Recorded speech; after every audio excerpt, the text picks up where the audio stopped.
All right, all right. Welcome to Squirrel Town Talk. And I am your host, Mr. Squirrel Town himself. And this afternoon, and to our guest this evening, we will be interviewing the music industry executive, founder, and executive director of artist development, Tiece Edwards. How you doing, Tiece? I'm doing great. Thanks for having me. How are you?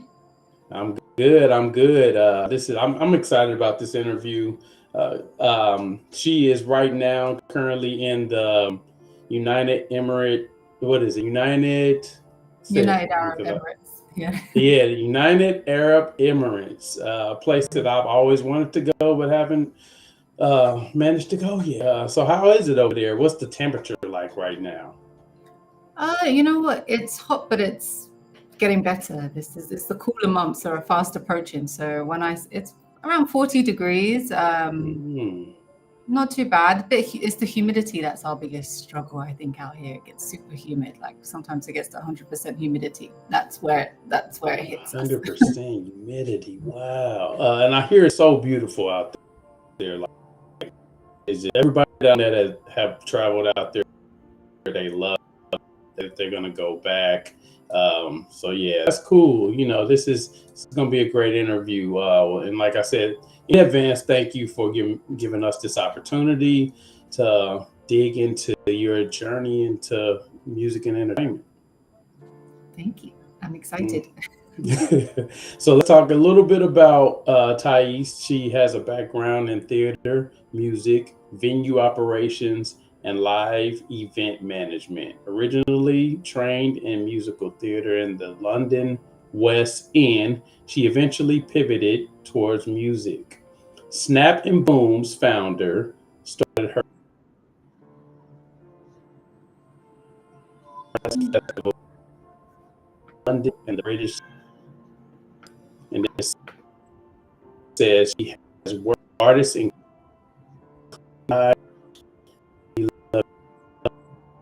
with Lazer, Bryan Adams, and for being the music entrepreneur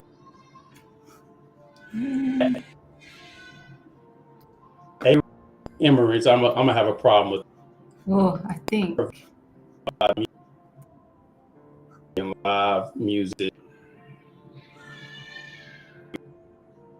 Mm.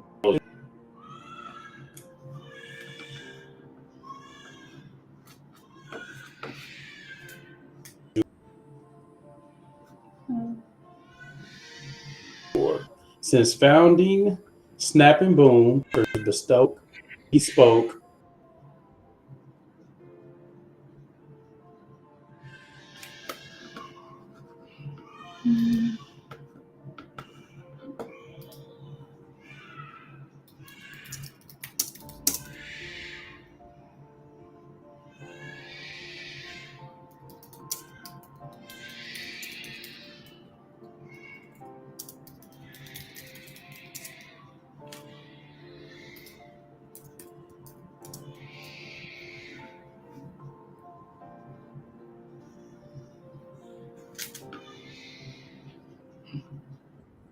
that is diverse, safe, accessible, and inclusive.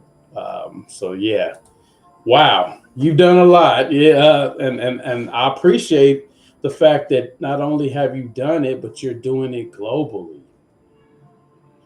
Yes, trying. It's a big space. Yeah, yeah. So how did you get your like start into the music and entertainment industry? So as you mentioned from my bio, I started in theatre, was doing a lot of musical theatre, and I think I just decided it wasn't the industry. I've always enjoyed theatre, but then I got to a point where I didn't really connect with it as much anymore, and Hmm. so I thought, okay, I want to. Music is something I really, really relate to, so Right. well, okay, I enjoy it. I've always enjoyed it. Musical theatre, you learn a lot about music through it as well. So, yeah, I just started working. I volunteered. It was during the London Olympics, actually, just before that Mm. started. A lot of events happening in London. And so I started by volunteering for a music festival. and they had like artists like Naturally Seven who were performing there as well, and they were just like, "Do you want to help out backstage?" And I thought, you know what, it's great. I'll volunteer, see how it goes. And then from that, I made some connections, and it went really well. I really enjoyed the experience, the adrenaline of working backstage and working in a live music space. And then it kind of led to more opportunities. Actually, the same company were like, "Well, actually, we have some work. Are you interested in joining us and doing some more stuff?" I said, sure. And then it kind of just progressed from there. And then I think the more I started working with artists in that capacity, I started to get a bit passionate about learning more about the business side, understanding a bit more about not just the live performance, but the recorded side, the publishing. So I just started to kind of, tap in a little bit more, do some research. And then I did my master's in music business, which kind of solidified I'd say my knowledge on the music Yeah. business a bit more. And I've been, from there, it's just kind of gone on up.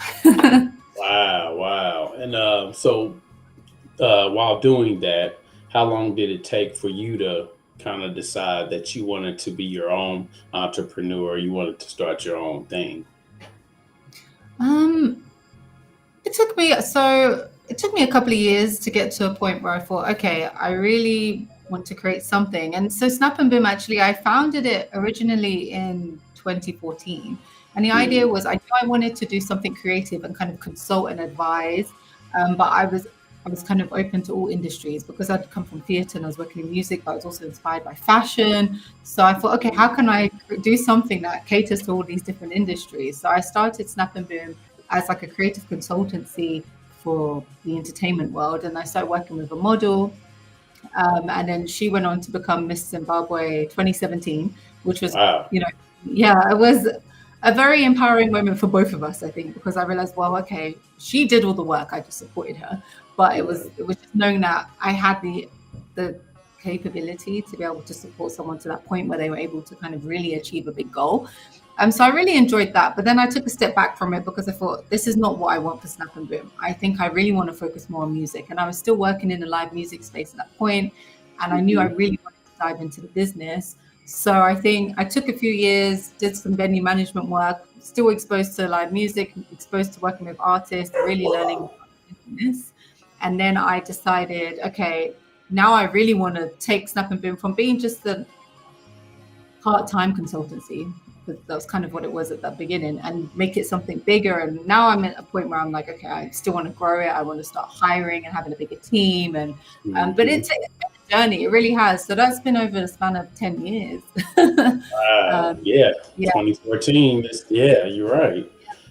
So tell us a little bit about Snap and Boom. Like, what exactly is it? Okay, so Snap and Boom is an artist development agency. So I offer consulting, creative business consulting to artists and the managers. I also am launching an artist development kind of program called The Booth, and it's where I'll take a number of artists and I kind of work with them over a period of time on certain projects and really get them from where they are to where they want to be, and to some extent with looking at all aspects of it. So the business side, because I think a lot of artists, especially DIY artists, they're quite overwhelmed with the intricacies of the music business. So it's really helping them understand the foundations, how to just set themselves up, even just to sign up to a PRO, making sure that they're registered in the right places to make that money from the music once they release it. And then just also make sure they understand the importance of engaging with audiences, how to kind of expand their reach to become, because especially in the UAE here, I find that a lot of the music is imported. So from when I've been working, for as long as I've been working in live music events over here in this part of the world, a lot of the artists that get the bigger stage or the bigger platform are the artists from the US, like Nicki Minaj and, the 50 Cent. So I've always been very passionate about giving a platform to artists, homegrown artists, and helping them export, because you don't really hear many artists in the US go, oh, I'm from Dubai, or, you don't really hear. Exactly. So, or from Abu Dhabi. So for me, that's really what Snap and Boom is kind of also trying to accomplish as well, is trying to support the homegrown artists within this region as well, and kind of give them that platform and help them understand, or to develop an export strategy for them so they can kind of reach different audiences, because it's such a diverse community here. So it's Yeah, really interesting because everyone has different culture, different inspiration, different stories to tell. And I just think it's such a wonderful thing that I hope, the rest of the world really gets to meet and experience the artists that we have in this part of the world. So snap absolutely. yeah. So tell us a little bit about Nicki Minaj or Camila Cabello, or how did that happen? So again, it was just from working with people and then people saying, hey, we've got this opportunity coming up, or we have these people coming to town. Are you able to Hmm. kind of support it? It really has just been through working with people and then them going, okay, we're going to keep your contact for a future event, a future scenario where we might need you in town, or we might need you to support something, or be there for when the artists arrive, just support them throughout.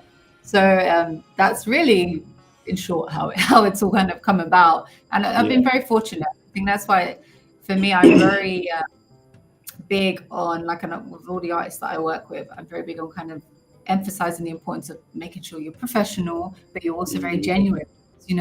Everyone you meet, we all can collaborate. There's always opportunities to collaborate and for more opportunities to more doors to open. So that is something I've been very fortunate with, actually, just for working with great people and then them taking me with them.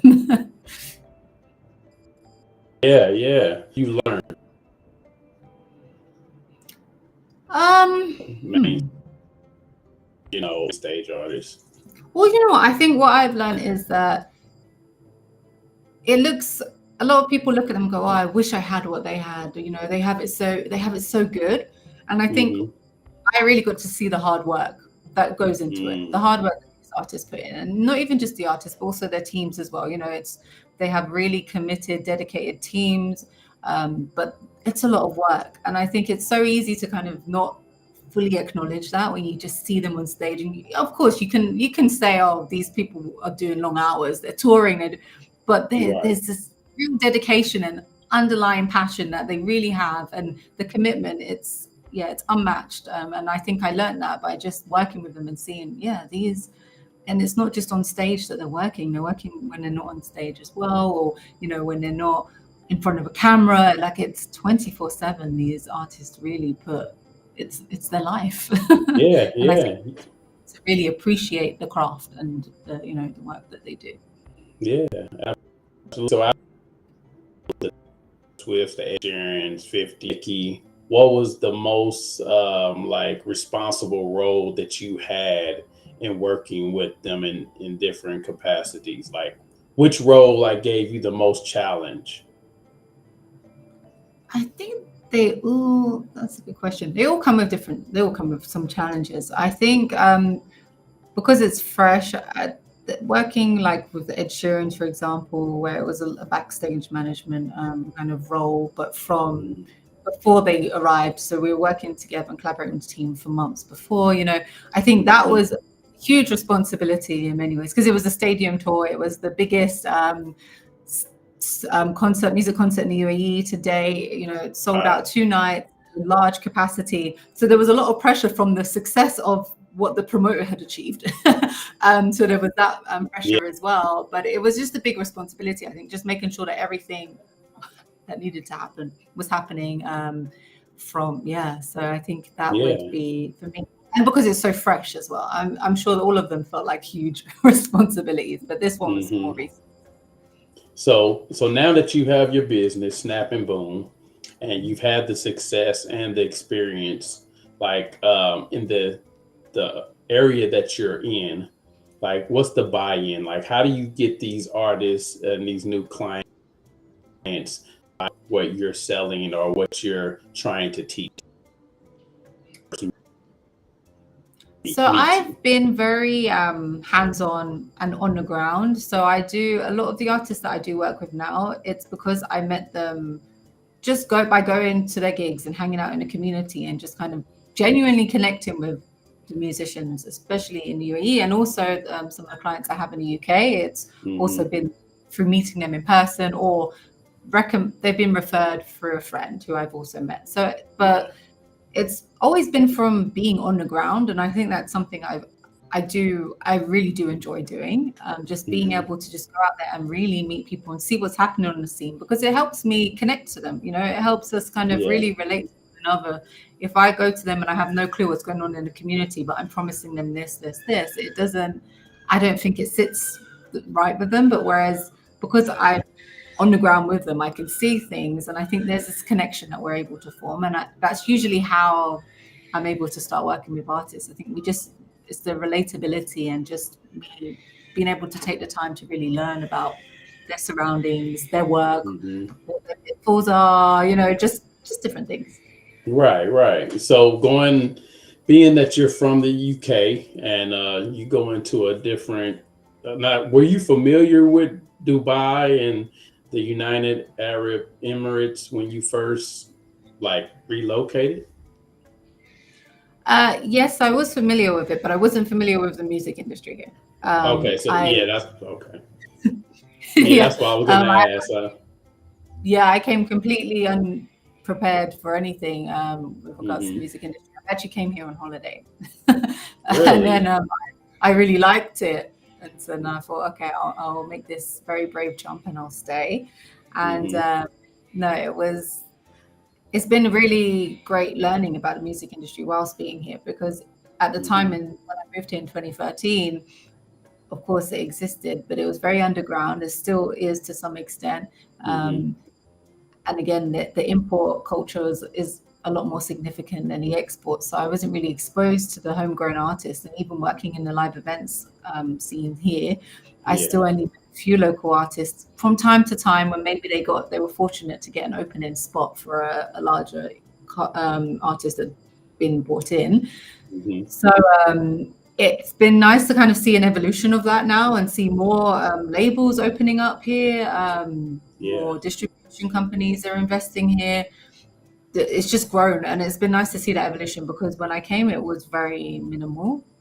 And there Mm. definitely have been people who were putting in the work for the industry before I got here, and who are still here doing that as well. But it was just a lot smaller, concentrated. Whereas now I feel it's a lot more happening. We're getting a lot more global attention. So it's been, yeah, that's been goodness. Yes, man. So what is the music scene like there? Like as far as what is popular? What type of genre of music are they kind of like shifting towards? Like mostly. That's a very good question, because I think here, as I was saying to you earlier, that it's so diverse in this region and in the UAE in particular. Like we have a very large like immigrant population here. We have, I think it's around 89% are immigrants, and then Hmm. the remaining 7 to 10% are Emirati locals. And I think there's a huge, especially now, the region and the sound that they're trying to establish. Like, you know, like you have the sound from Latin America, you have the sound from South Korea, you have these. I know they're trying to really establish a sound for this region as well. Like, well, not even establish, but push it out there. So the Arab sound. So it's kind of split in some ways here, because I know that there's an Arabic sound that's very trending, very popular. A lot of Arab artists that I speak to and work with, they kind of go towards that kind of sound, which is sometimes it's a fusion. Like there's a really cool artist out here. He does like hip hop in Arabic, so you can hear like kind of trap drill influences, but he raps in Arabic and he brings like an Arab fusion into it. But then you also have the non-Arab artists who maybe born and raised in the UAE or been here for a significant amount of time, and they kind of drawn to doing like ballads, um, pop, just a very varied. So it's really hard to say that there's one genre that they sway towards. I think there's quite a, a nice range of genres.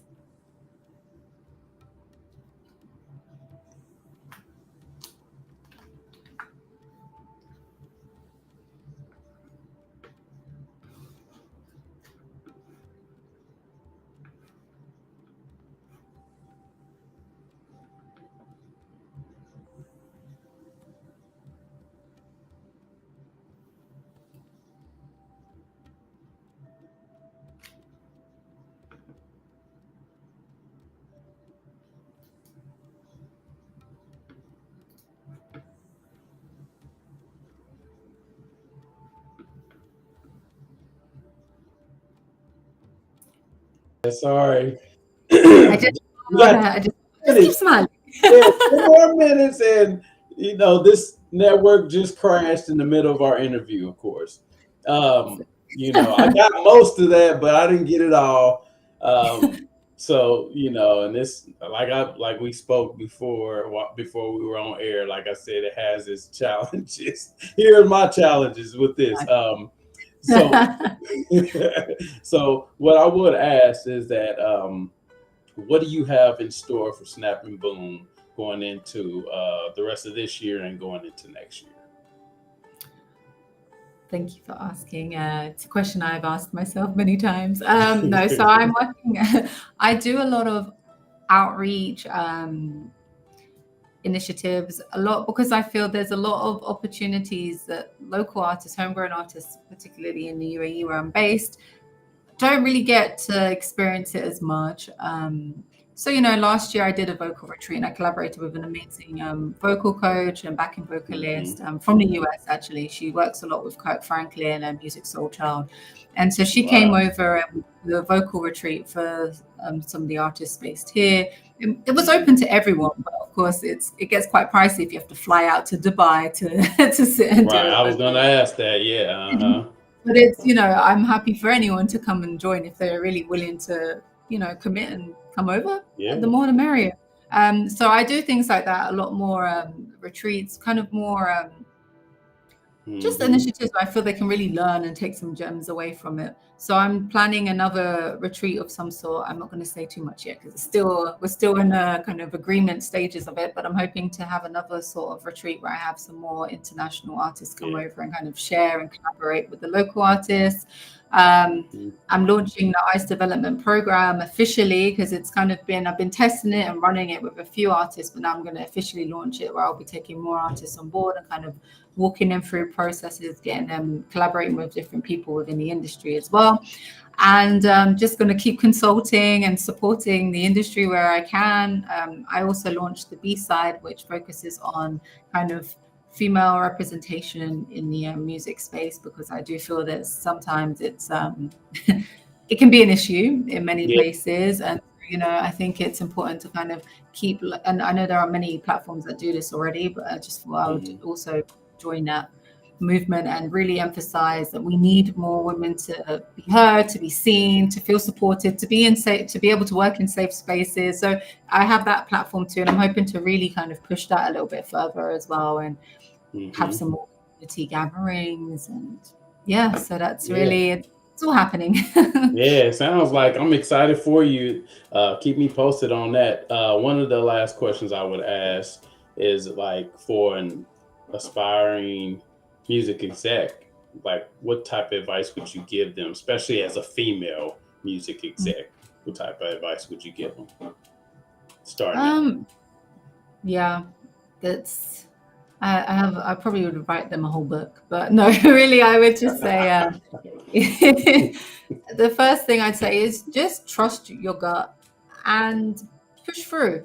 And like for me with Snap and Boom, I think a lot of it stemmed, especially once I kind of rebranded it to focus more on music, a lot of that stemmed from not really feeling welcome to working in certain corporate spaces in the music industry, and not really feeling aligned with some of the practices and the values of certain places, that I decided, okay, well, I know I have potential here. I know what I'm doing. I know this thing.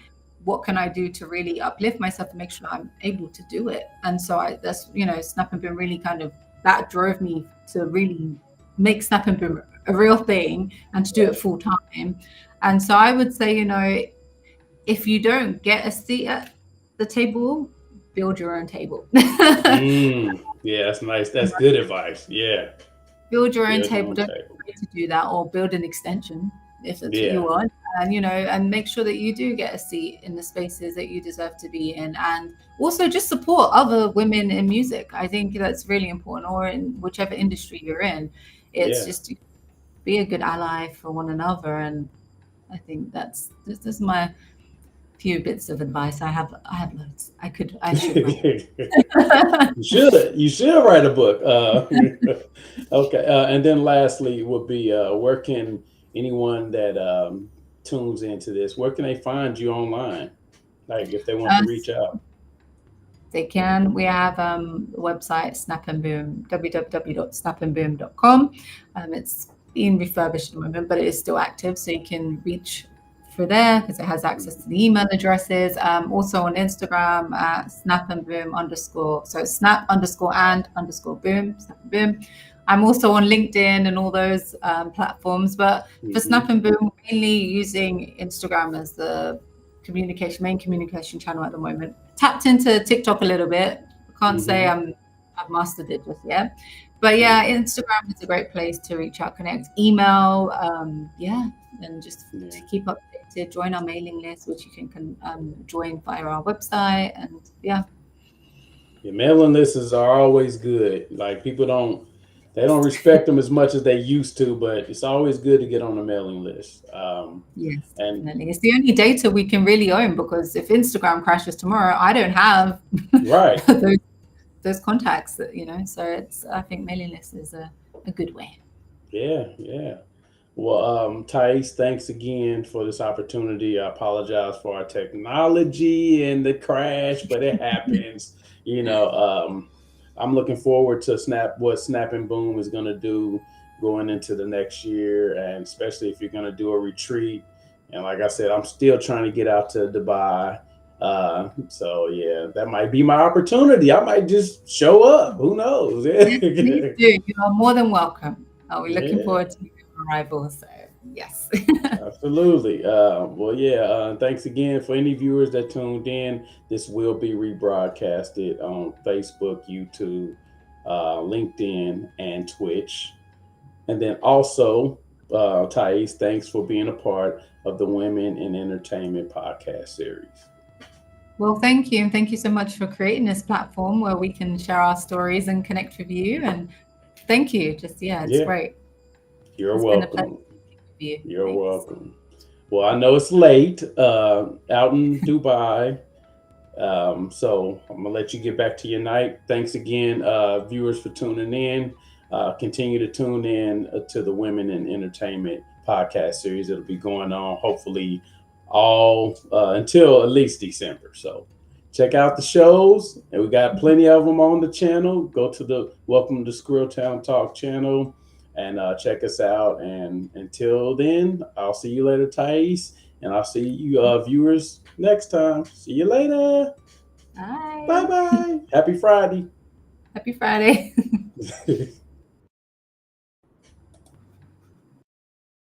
Like a lonely road when I'm all alone.